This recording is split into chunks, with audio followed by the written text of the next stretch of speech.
তো রিভিউ শোনো কি বলছে আমার স্টুডেন্ট। তোমার কেমন লাগলো ওভারঅল বলো। আজকে আমরা শিখলাম মোটামুটি কিভাবে এজেন্টিক এআই ব্যাপারটা কি, বা আমাদের এই কোর্সের ফুল স্ট্যাক যে ব্যাপারটা আছে সেই ফুল স্ট্যাক ব্যাপারটা কি, এই নিয়ে তোমার মতামত কি? হ্যাঁ, ভালো লাগলো।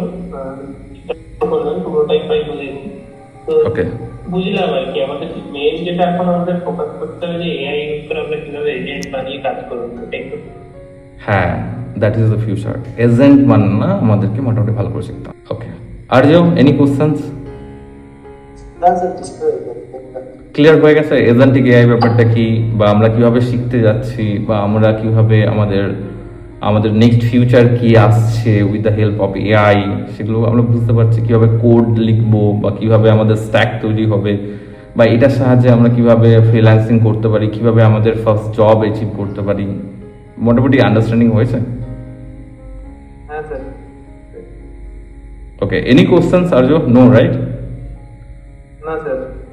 ওকে, আর্টিফিশিয়াল ইন্টেলিজেন্স যদি শিখতে হয় তাহলে তোমার একজন ভালো মেন্টরের প্রয়োজন, যে তোমাকে শুধুমাত্র পাইথন শেখাবে না, এআই শেখাবে না, তোমাকে শেখাবে ওভারঅল তোমার কি জানলে তুমি জব পাবে। তার মধ্যে রিয়্যাক্ট থাকতে পারে, তার মধ্যে পাইথন থাকতে পারে, পাইথনের কোনো বিশেষ ফ্রেমওয়ার্ক থাকতে পারে, এজেন্টিক এআইয়ের ফ্রেমওয়ার্ক থাকতে পারে, সেখানে পুরো সিস্টেম থাকতে পারে, সেভাবে কীভাবে টেস্ট লিখতে হয়, কীভাবে ডিপ্লয় করতে হয়। ওভারঅল তোমার একজন মেন্টরের প্রয়োজন।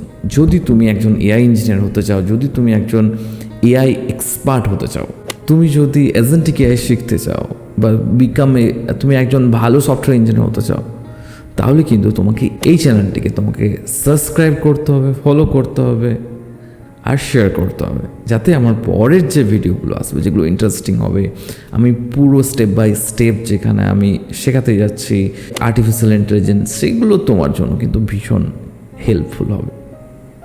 তাহলে দেখা হচ্ছে কিন্তু পরের ভিডিওতে।